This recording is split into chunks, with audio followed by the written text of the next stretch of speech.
It happened by accident, and because I was wanting to see the Revival win the tag team title.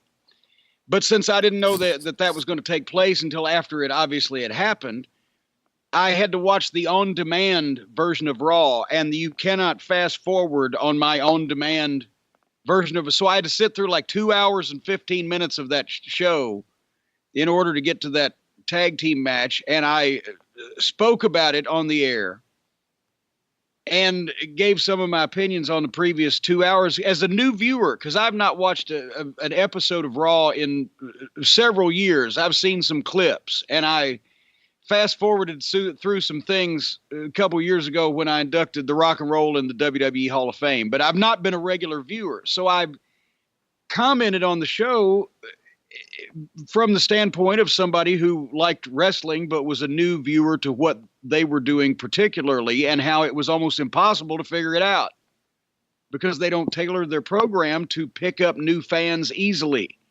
You don't know, people are not identified. Stuff is just obviously taken for granted. And so then I thought I might have been too harsh. So the next week I watched it again on purpose to give a little more detailed review. And I did, but I wasn't too harsh the first time.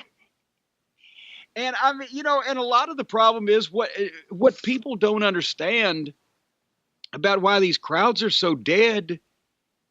They think it's because of the bad wrestling, which in some cases it is. But as a person who's promoted live events as well as written television shows and formatted shows and etc., they are asking a live event crowd to pay premium ticket prices to leave their homes and drive somewhere and park and go into a major arena and buy the $8 soft drink and the $10 popcorn and basically listen to a bunch of people stand there in the wrestling ring and talk to them, or watch television on the big screen in the arena.